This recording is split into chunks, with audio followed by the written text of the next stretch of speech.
Oh, hello, everyone. I'm Paula, and welcome to Off the Clock.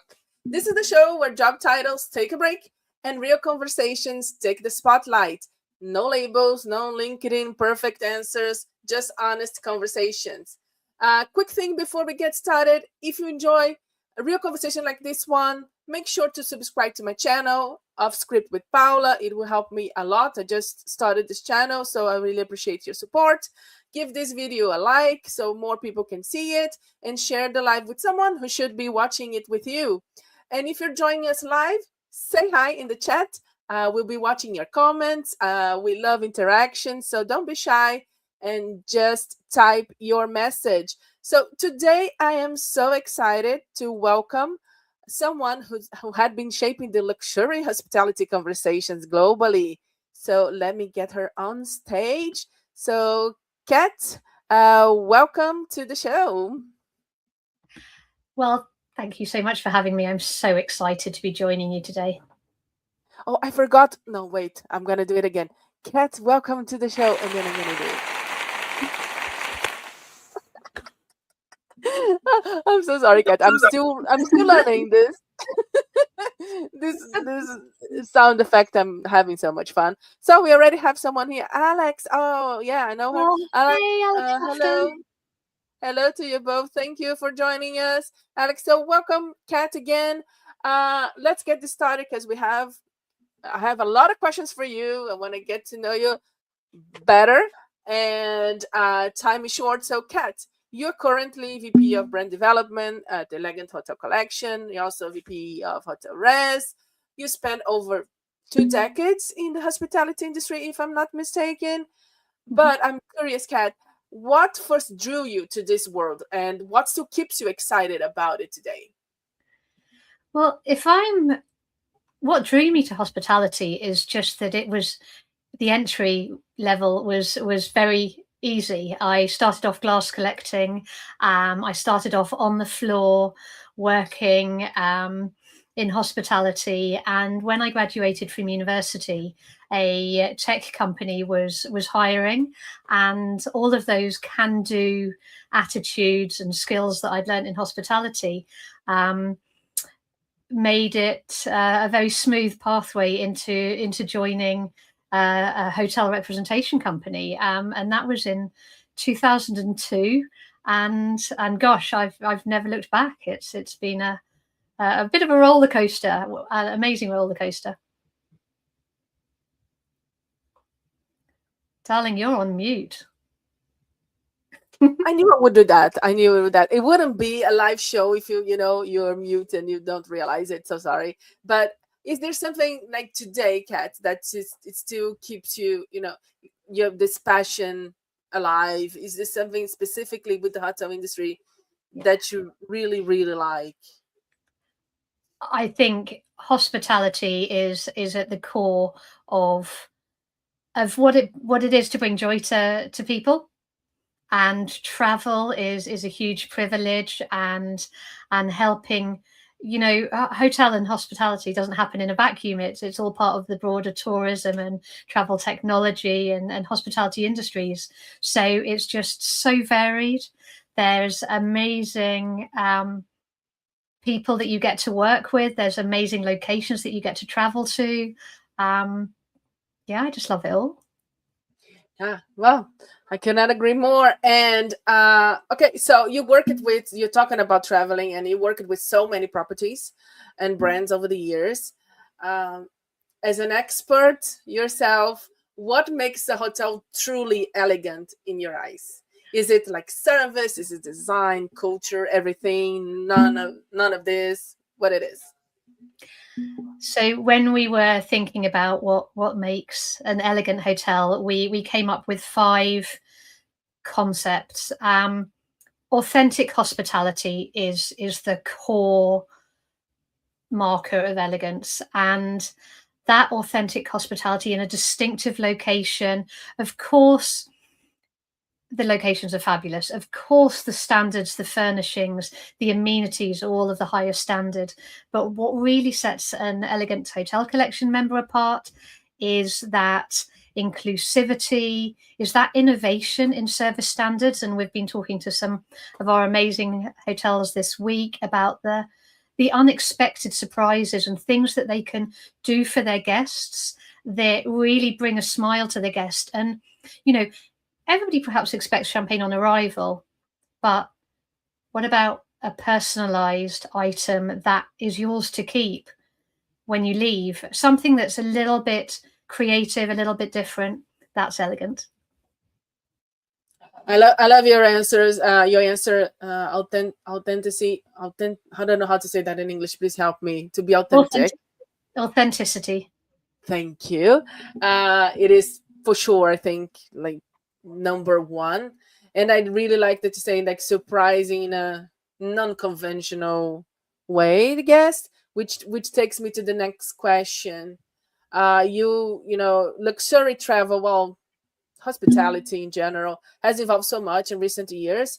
Do you think, Kat, have you seen guest expectations change, and maybe that's why it's a bit harder now to wow the guests? Or I think that it's becoming a little bit harder to wow the guest, but that's driving innovation and creativity. So that's not necessarily a bad thing. And the hoteliers that are really showing that creativity and showing that openness to really listening to and understanding what guests are looking for, those are the hoteliers that are succeeding. Guests are expecting more flexibility than ever before.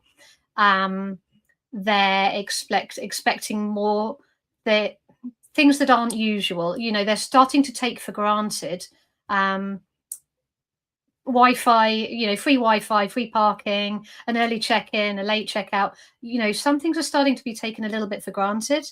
So hoteliers are having to work harder to really wow the guest. But the upside of that is the guest is willing to pay more for what matters to them. And when you're staying at a luxury hotel, part of the pleasure is maybe buying that more expensive bottle of wine, drinking a drink that you wouldn't perhaps normally drink. And I drink real ale and I drink it in half pints, you know.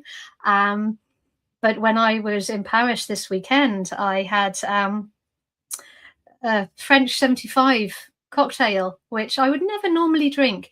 But in that environment, I was, you know, it was a pleasure to watch the bartender make it. It was a pleasure to drink it. And I didn't bat an eyelid that it was probably 3 or 4 times as much as my little half of demi beer. yeah, and sorry, and to interrupt you. And I think because you mentioned something that I really really like, and it's like, okay, it's of course it's great to have a champagne waiting for you. No, I don't think I think everybody would like that. But you mentioned like when you're Paris, it's not only the drink itself, but the whole experience of seeing it. I think experience, you know, it's very popular right now, but I think it makes sense. For me, it's not just a hype. I think it is. I personally like when I go to hotels. I enjoy like the experience, but also I like when it's also a bit local. You know, the experience with like you're saying, maybe I would never. I don't know, order some drink specifically, but it's something that they are known for, the area is good for, I don't know. So I really really like that. So you know, and it doesn't have to, it doesn't have to be an expensive thing. So our Friday night pub that we go off to often is on the corner of Richmond Green. It's a Fuller's pub. They serve Fuller's London Pride, and that's the drink that the Americans drink when they go there, because that's what Ted Lasso was drinking in Ted Lasso in that television program. So it doesn't have to be an expensive thing, but it's something that's deeply rooted in that location, and that you feel, you know, Spanish beer always tastes better in Spain. Tusker always tastes better in Kenya. Yeah. I have some comments here.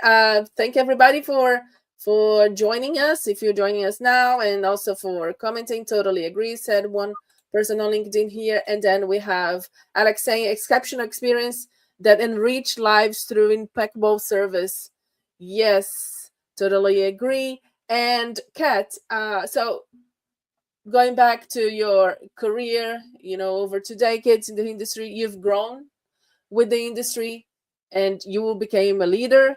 So as a leader, I'm curious to know, how would you describe your leadership style? Changing a little bit of the topic now. Oh, gosh. Collaborative. Community is very, very important to me. Developing my colleagues and team members. And that's been one of the biggest privileges of launching Elegance Hotel Collection, has been developing and working with, for example, my colleague Dinah Mehendiska, who joined as my exec and is just flourishing. I think that, helping the hotels develop and generating that sustained commercial success for the hotels is brilliant and a huge privilege. And developing the team is also just, it's been, I think it's brought the most joy, actually. And we're going to a big trade show later on this week, No Vacancy, and I'm speaking on the Thursday morning, and there's going to be about 10 of us at the show, and I'm really looking forward to meeting up on the first morning at the Sunborn Yacht and just being together with the team. Might do a little video from the XL, what's it called, the cable car on the way over, and I think that's the best thing. Collaboration, community, developing. Yeah. Nice. Do you think, looking back, that your role as a leader, or you as a leader, has it evolved over the years? When you look back, like in the beginning, do you see like it change a little bit, like how you? Yeah, my first leadership role, my first true leadership role, was coming in to lead a very, very experienced team. One of my colleagues was in his late 60s, one was in his late 50s. Everybody was older than me, and it was really interesting because the leadership style that I needed to employ and use working with that team was quite different to then coming back to HotelREZ and being part of a fantastic leadership team where I was moving from a role where I was there was only one of me, to going back to HotelREZ, where we had an actual really strong heads of department team across all departments, sales, marketing, operations, finance. So I think the expectations of leadership have changed. I think that because we're working from home a lot, and I'm very, very lucky to be able to work from home, but I'm quite progressed in my career. Whereas I think some of the younger colleagues, managing somebody in a working from home environment is very different to managing somebody in a office-based environment. And when you're managing people who are working from home, you have to be really, really conscious of, making sure that you're available, making sure that you're really communicating very clearly and openly and warmly, because, when you're communicating maybe on, on Teams, via chat, you want to make sure that your voice is coming through in an authentic and warm way, in a supportive way, and also that you're making sure that the younger members of the team are getting those opportunities to flourish, to learn, to go for continued professional development and networking, and that they're getting the opportunities to build their tribe, their hospitality tribe. And so we've done quite a lot of work on that. I think that's been a big change with, people working across countries and not so much in the office necessarily all the time. Yeah, I love working remote. I really like to be able to work from home. But I see that leadership, like being a leader for a remote group team, I think it's a much more challenging than in office. But it's my opinion.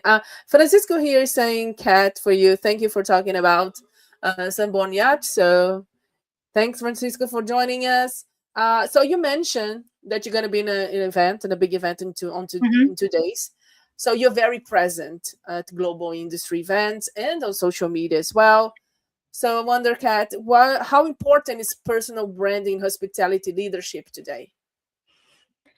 I think that as we are not in offices so much, I used to travel 10 nights a month, and I would be physically present in the hotels that I was working with. I would be in maybe 4 or 5 properties a day. I'd be having breakfast, lunch, and dinner with hoteliers. And with the change in my life, and as my family have grown, and as the world has changed, now I think being present at industry events and choosing the right events that are going to drive value to your company, drive value to our hotel members, but also then using social media in an authentic way. I think that it continues to build that trust, and yeah, it's kind of about building that authentic, digital presence that is a real, true reflection of who you are as a person, and what your kind of passions and interests are.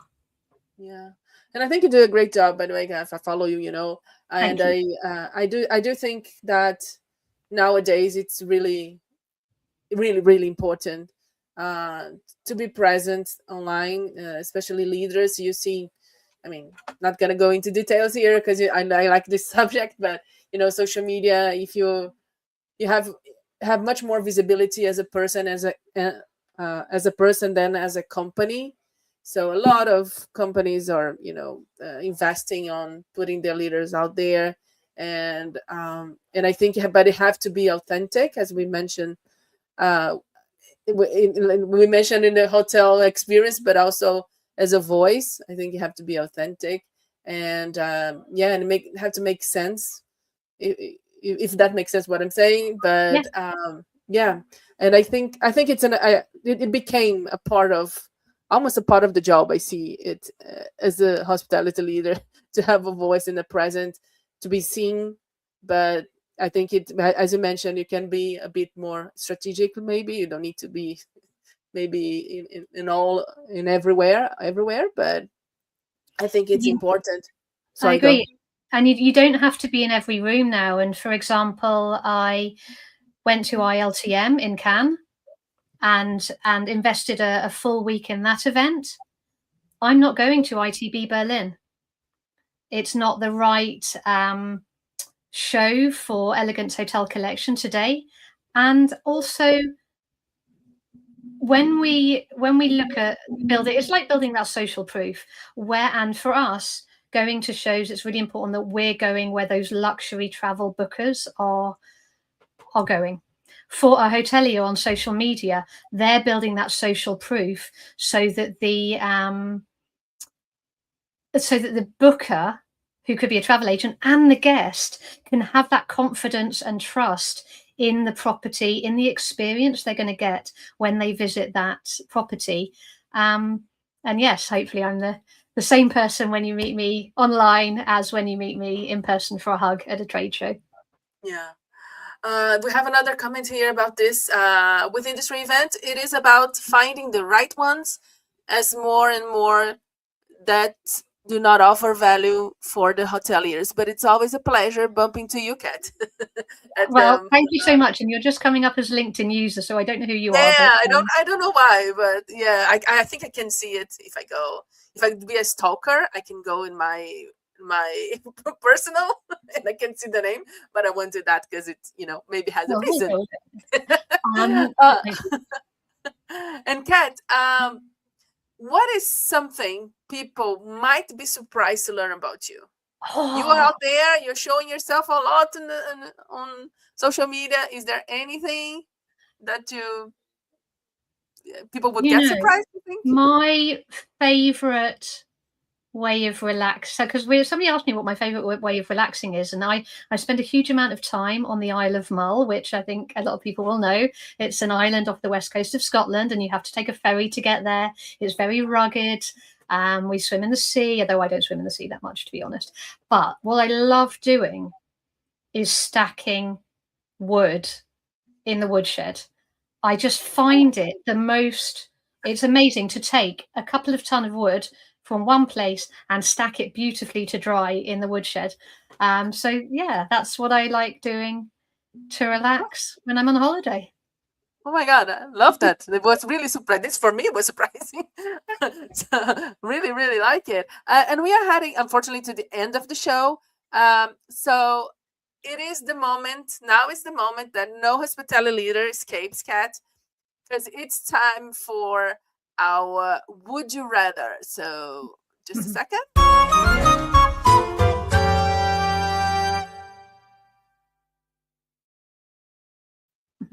So, would you rather? It's for anyone that is new here. Would you rather is the first fun part of the show where thinking too much is not allowed. So I'm gonna say some situations for a Catt to give you her two situations. So you're gonna have to pick one. What you prefer? Would you rather? That's Okay. simple. No need to explain if you don't want. Just say what what you think. So let me just put it here. So let's go, Catt. Would you rather be on back-to-back international flights for 3 weeks or be home for a full month but stuck on Zoom calls all day?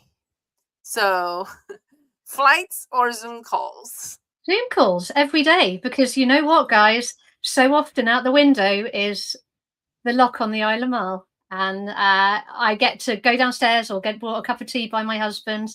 So Zoom calls at home every day. Nice. Would you rather stay in a historical grand hotel with old charm or a hyper-modern design hotel with cutting-edge tech? Historical every day. Yeah, but by your answers before, I would guess that. Next one. Would you rather lead a small, high-performing team or manage a large global team across multiple regions? Small, high-performing team, which we have with HotelREZ. It's amazing. Nice. And last one for this segment. Would you rather lose Wi-Fi during a crucial negotiation or lose your luggage before a keynote event?